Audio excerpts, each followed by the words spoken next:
Okay, so welcome back to my channel. So I hope you will learn something again. So your time will not be wasted in my channel. So if you find that my channel helps you even a little, so please subscribe. So if you have questions, clarifications that bothers you, or you want some topics to be discussed in addition to this video, so please don't hesitate to comment or message this channel. So in this video, we're going to discuss the list of requirements for non-teaching positions in the Department of Education as per DepEd Order 7 Series of 2023. So in this video, so when we say non-teaching position, so napakarami po ng non-teaching positions. So kasama na dito ang administrative assistant, administrative officer, public project development officer, uh, registrar, and so on. So, napakarami po niyan. Pero, as you can see, same lang po yung kanilang, most of the time, same lang po yung kanilang list of requirements. So, kung hindi pa po kayo nakasubscribe, so please click the subscribe button and please share to your colleagues for more information. Ayan. So, before po tayo mag-proceed dun sa list of requirements, eto muna yung kailangan yung malaman, no? Before kayo mag-apply. So, unang-una, eto yung first stage kasi, no? Bago dumating dun sa mismong selection process, which is yung stage 2.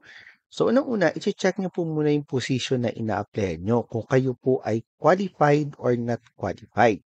So, as you can see, so minimum qualification standards. So, ang example po natin, so we have Administrative Officer 2 position, salary grade 11, which is 27,000 per month, plus 2,000 na pera yung ating pong additional, ano? So, magiging 29,000 kayo per month. So mapapansin po natin, meron unang tinitingnan po sa isang position ay yung education, experience, training, and eligibility. So for education, and you are applying for Administrative Officer 2, so dito po dapat po kayo ay bachelor's degree, no? Any course naman po ay pwede. Kung kayo po ay education ng course, pwede. Kung kayo po ay engineering, pwede. Kung kayo po ay ano pa ba, public ah, or public servant, ano ba yun? MPA, masteral na pala yun. So, any course naman po ay pwede basta 4 years or basta po kayo ay graduate. Pero mas maganda kung ang course nyo po ay relevant. Ano? Pero po doon sa mga teachers, ano, kayo po ay BS Ed, BS Ed or BE Ed, pwede rin po kayo mag-apply provided na graduate po ang ating course. Ano po? At kayo po ay merong eligibility. So dito po sa Administrative Officer 2 na position, hindi po required yung experience. Sir, paano kung wala akong experience, kakagraduate ko lang? So, pwede po kayong mag-apply. Sir, paano kung wala po akong trainings attended? So, okay lang din. Ano? Kasi hindi naman required yung experience and training dahil ang administrative to position ay entry-level position sa DepEd. Pero, dapat po ay meron kayong eligibility. Kung kayo po ay graduate ng teacher, no? BE Ed, BS Ed, so dapat po kayo ay merong eligibility. So, ang eligibility niyo po kung kayo po ay teacher ay dapat ay ah, let. Ano po? Kung kayo naman po ay hindi education graduate, of course, dapat po kayo ay merong career service professional or CSC professional level ng eligibility, which is ito po yung second level. Ano, hindi po sub-prof. Ang kakailanganin po natin sa AO ay professional level ng civil service. Kung kayo naman po ay engineering, so PRC, ano po, yung inyong kayo po ay registered civil engineering. Yan. Kung kayo naman po ay nurse, so yung nurse po ng PRC ang kakailanganin natin, provided na hindi po expired. Ayan, kung alam nyo po na kayo po ay qualified, ayan, so pwede na po kayo mag-proceed dun sa ating list of requirements. Ayan, so ano po? So yan po ang unang yung i-check kung kayo po yung mag-a-apply sa DepEd. Unang-una, i-check po yung position and then i-check po yung minimum qualification standards. Ayan. So okay po ba tayo doon? So yun po ang unang first step po natin sa pag-a-apply sa Department of Education. Ayan. So, isa pa rin po sa napaka-importante ay yung dapat alam po natin kung ano po yung background or ano po yung magiging duties and responsibilities ng ating posisyon na ina-applyan sa DepEd. So normally makikita nyo naman po sa bawat memo kahit nasa ang division po kayo, nilalagay naman po doon yung basic ng duties and responsibility. So as you can see, so we have here the job summary, included po ito sa memo for Administrative Officer 2. So this position is responsible for the implementation of an effective and efficient number one, administrative support. Ano po? So support nyo po yung mga teacher kasi sila po yung ating client pagdating sa school. Kung kayo naman po ay nasa division office, so yung mga magpupunta po doon, so isusupport po natin or ipoprovide po natin yung kung ano po yung needs nila. Ano po? So that is administrative support. And then selected financial functions, particularly on personnel administration. So sa school naman po, yung sweldo, ano po, yung sweldo ng mga teachers, asikasuhin po natin yan. Yung kanilang loyalty pay, yung kanilang promotion, salary differential, maternity benefits, and retirement benefits, initial salary, and so on. So those are financial functions. Pagdating naman po sa school, another function po natin as AO, tayo po ay property custodian. Ano po? So, dapat po alam po natin kung ilan ang buildings, ililista po natin ilan ang upuan, ilan ang classroom, ilan ang mga bangko, o ano ba, mga sofa, ilan ang TV, ilan ang speaker sa school. So, yun po ay part ng property custodianship. Kaya kung malaki po ang school na pupuntahan nyo, so good luck po sa inyo. Kung maliit naman, so okay din naman. And lastly, we have the financial related task in the school. So sa school po, pwede po tayong maging liquidators. Pwede po tayong mag-liquidate ng financial katulad ng MOOE. Pwede rin po ang SEF, pwede rin po ang feeding program. So mga liquidations po 'yan. Ano pa ba? NLC and yan, marami pa, no? So depende po sa school. So kung kayo na po ay nasa senior high school, of course, depende po kung meron pong budget ang division nyo para po sa feeding program, no? So magkakaiba po. Basta po, again, take note, ito pong apat na to ang ating KRAs. And there are also additional, ano? So expect na po natin kung kayo po ay ma-hired as administrative officer too. So there are lots of different tasks, no? Kung na ibibigay po sa atin. Pero napakaganda po kasi marami niyo pong matututunan.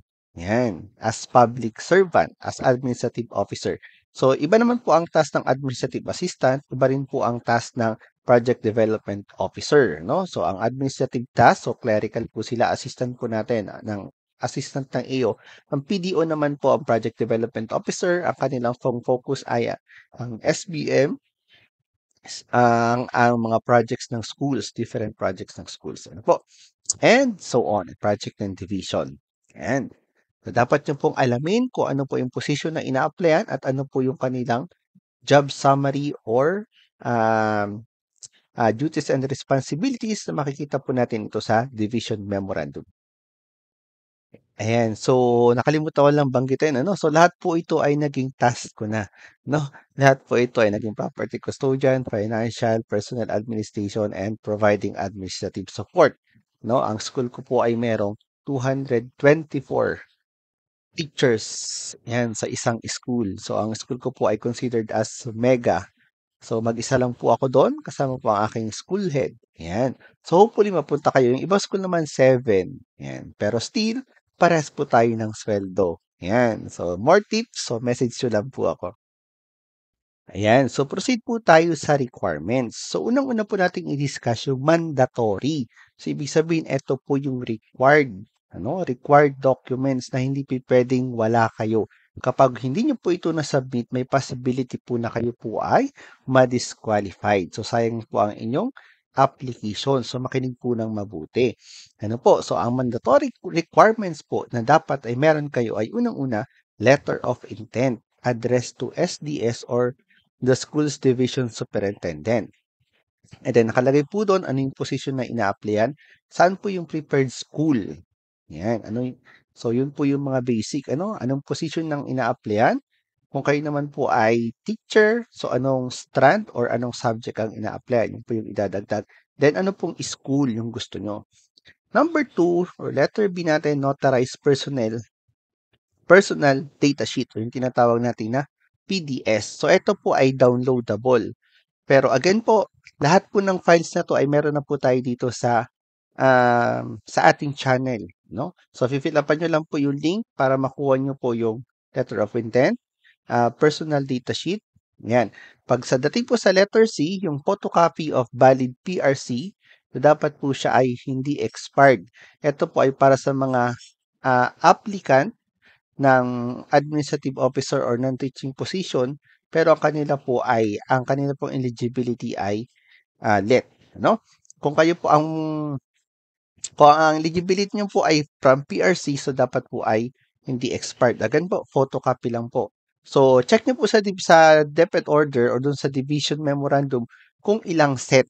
No? Normally po kasi ay isa or dalawa or hanggang tatlong set. So, dapat po meron po kayong Xerox na nakalagay sa white folder. No?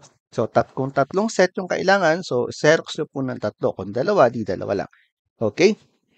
Next is photocopy of eligibility. So para po sa mga hindi para po sa mga hindi education graduate katulad ko po, ako po ay graduate ng business. So ang eligibility po natin ay civil service professional. So ako po ay mayroong civil service professional, sub-professional at saka let. So tatlo po ang aking eligibility. Mas maganda ipasa niyo po yung tatlo. Pero kung isa lang po, eligibility ng civil service, so pwede na po yun kasi non-teaching naman po yung ina-apply nyo. Kung kayo, ang eligibility nyo po ay sub-professional ng civil service, so qualified po kayo for ADAS. Pero hindi po kayo qualified for administrative position. Kasi ang administrative position po ay as good as head of the good as head of the department, or unit. Ayan. So next po, huwag kakalimutan ang photocopy of TOR and diploma. So dapat sa TOR indicated kung kailan kayo nag-graduate. So make sure na kayo po ay merong GWA, General Weighted Average. So ito po ay separate sa TOR and diploma. I-request po ito sa inyong college, kung saan po kayo nag-aral. So letter F, photocopy of Certificate of Training Seminars. So ang advice ko po dito, dapat po ay latest 5 years. So, 5 years from now, kung ngayon po ay 2024, dapat po 2019, yung inyong mga seminars na isasubmit. Ayan. So, dapat po ay, kasi expired na po yung iba na yun, hindi na po yung tatanggapin. Ha? So, much better po kung kayo po yung mag-apply ngayon pa lang, mag-ipon na po kayo ng mga seminars, training. So, meron naman po sa online. So, i-discuss ko po dito yung iba kung saan po kayo, yung po mga legit na mga seminars trading na kung saan makaka-earn kayo ng certificate, makaka-earn pa kayo ng CPD units kung kayo po ay magre-renew, kung license renewal sa PRC. Next po, yan, photocopy of Certificate of Employment. Nga po pala, pagdating po sa trainings and seminars, dapat po ay related, ha? Related po yung ina-applyan ko. Ang ina-applyan nyo po ay sa office, hindi po pwede doon yung mga bread and pastry. Ha? So, yung ating mga TESDA. So, i-check nyo po. Dapat po ay yung mga events management. Ayan. So, pwede po yan. So, later po gagawa po tayo ng video para dyan. So, photocopy of Certificate of Employment. Kung kayo po ay galing sa private sector, so dapat po meron po kayong Certificate of Employment na naka-indicate po doon kung ilang years kayo nagtrabaho. Kasi kailangan po yun kasi yun po yung bibigyan ng points. Kung kayo naman po ay government employee, so alam na po nyo ang service record. Kung kayo po ay dating ADAS, so dapat po kayo ay meron ng service record, no? So sa government employee po ito. Letter H, so photocopy of latest appointment. So again, ito po ay sa government. Kung kayo naman po ay nasa private sector, photocopy of contract, no? Pero kung kayo po ay nasa private, ang Certificate of Employment at saka contract ay pwedeng iisa. Ano po, nakalagay na po doon kung ilan. Kapag nasa contract kasi, ang binigay nyo, sir, paano po kung walang Certificate of Employment? Pero po ako ay may contract. Yes, yung contract po ay okay na po yun kasi naka-indicate po doon kung kailan, for example, school year or calendar year, So nakalagay po sa contract. And then last po natin yung notarized omnibus sworn statement. So makikita nyo po yan. Yan. So nandito na po yan sa ating files. So kailangan nyo lang po i-fill up yung form para ma-receive nyo po yung files. Okay? So kayo po may question, so please email or message this channel. So hindi pa po tayo tapos kasi meron pa po tayong additional requirement. Yan. So, para naman po ito sa other documentary requirements. So, pwede pong wala, pwede rin pong meron. Pero ito po kasi yung bibigyan sa atin ng grades. So, mas maganda po. Makikita nyo rin po ito sa memorandum. Kung ang division nyo po ay napaka organized, ayan. So, makikita nyo po dyan yung mga requirements sa inyong division memorandum. So, for example, so, ang iche-check po sa outstanding accomplishments, unang-una yung ating awards and recognition. Kayo po ay nabigyan ba ng award sa inyong previous company? For example, ay Outstanding Employee Award, no? So, ang kakailanganin niyo po ay itong mga certificate or any document belongs to the top 10, no? Kung kayo po ay civil service eligibility, kayo po ay top 10. Yan, kakailanganin niyo po yan. 10 outstanding students of the Philippines Academic Inter-School Award. Yan. So, kakailanganin niyo po yung mga awards na yan. Ano po? So, Outstanding Employee Award. Yan. So, issuance of memorandum. Dapat na merong criteria and then certificate of recognition kung kayo po ay naging employee awardee. So, letter B, research and innovation. So, dapat po merong approved project proposal, accomplishment report, certification of utilization, certification of adoption, proof of citation. So, lahat po tayo ay meron niyang copies, ano? Kaya kailangan niyo lang po ay i-fill up yung link na nasa baba ng video para po ma-receive niyo yung file. So, letter C, subject matter expert, membership in national TWGs. Yan. So, gagawa rin po ako ng video para po sa mga membership, ano, kung saan po yung mga organization sa Pilipinas na pwede po kayong mag-member as administrative officer 2. Yan. So, or any other position. So, explain po natin yan sa mga susunod na videos po natin. So, another outstanding accomplishment, kung kayo po ay naging resource speaker or learning or facilitator. So, ang kakailanganin niyo pong documents ay issuance or memorandum or invitation as trainer. Yan. Or invitation as speaker. So, certificate of recognition, of course, after nyo maging speaker, so meron yung certificate of recognition. And then, merit or commendation. So, meron po tayo niyan dito mga sample. Appreciation and slide decks. Yung slide decks po natin, ito po yung ginamit natin na PowerPoint presentation during our speakership. Letter E ni NAIAP Accredited Learning Facilitator. So, ito po, normally po kung kayo po ay nasa DepEd na, so alam niyo na po yung NAIAP. Pero kung kayo po ay nasa private sector, so ito po ay okay lang na kahit wala. Meron din po tayo tinatawag na application of education. So, position with experience requirement. Kung yung position nyo po na ina-applyan ay nakalagay po ay required, no? Required po ang experience. So, dapat po meron po kayong application of education. Kung wala naman po, katulad po nitong ina-applyan natin, Administrative Officer 2, ito po ay position with no experience requirement. So, hindi po kailangan ng experience. So, ang kakailanganin po dito ay yung GWA in the highest academic grade level earned as evidenced by certification of GWA from the university or college registrar. So, ito po yung nabanggit ko kanina. So, kapag entry level, so hindi po kakailanganin ng action plan, no? Hindi po kakailanganin ng mga action plan, accomplishment reporting nyo po kailangan yun. Ang ipo-provide nyo lang po ay certificate of GWA, no? Doon sa inyong college. So, para mabigyan po kayo ng points pagdating sa application of education. So, meron din po tayong mga samples ng application of education. Fill up nyo lang po yung link sa baba ng video. So, another documentary requirement is the application of learning and development. So, normally po, kung kayo po ay nasa DepEd na, so, pag pinadala po kayo sa trainings, so, kailangan nyo po ay na i-share or nagawa nyo po ng project yung inyong trainings or na-implement nyo po sa school or sa inyong office. So, dito po, ang kakailanganin po dito is certificate of training, kung saan kayo nag-training. Then, action plan, no? Or, yan, action plan, learning and development. So, saan nyo po ginawa or saan nyo po ginawang school, no? Saan nyo po in-implement. So, accomplishment report after ng action plan. Of course, meron po yung accomplishment report. And then, accomplishment together with general certification that the LED invention was used on. Certificate of adoption. So, from the school head or unit head katunayan na yung school o yung project nyo o yung action plan nyo ay adopted and implemented. So, meron po tayong sample niyan. So, photocopy of performance rating. Yan. So, performance rating po ay, ito po yung tinatawag nating IPCRF sa DepEd or sa any government agencies. Pero kung kayo po ay nasa private sector, pwede na po yung evaluation sheet. So, kung wala pong, normally po, ang evaluation ay ginaganap every year. So, kumusta yung inyong performance? Ano po? Kung kayo po ay nasa call center, so meron po yung performance rating. So, meron pong evaluation sheet ng inyong supervisor. Kung wala naman po, pero kung gusto nyo mag-apply sa DepEd, so ngayon pa lang po, mag-request na po kayo ng performance rating. So, ito po ay yearly. Ha? Yan, yearly. Pero kung ibigay sa inyo ay quarterly, semi-annual, so okay lang naman po.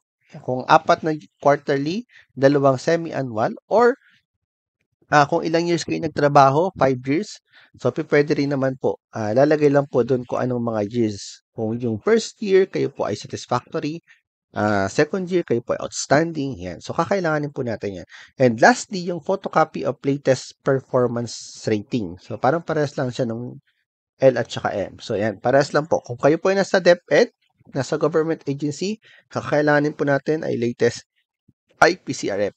Pero kung kayo naman po ay nasa private sector, ang kakailanganin po natin ay evaluation sheet, no? So, hopefully ay na-gets niyo po ang ating. Ayan. So, kung kayo po ay nabibilisan sa ating salita, so ulitin nyo na lang po ang ating video, ano? Kasi kapag mabagal, maboboring kayo. So, dapat po bilisan natin para yung inyo pong isip, ano? Yung ating critical thinking na pinakamababa sa PISA.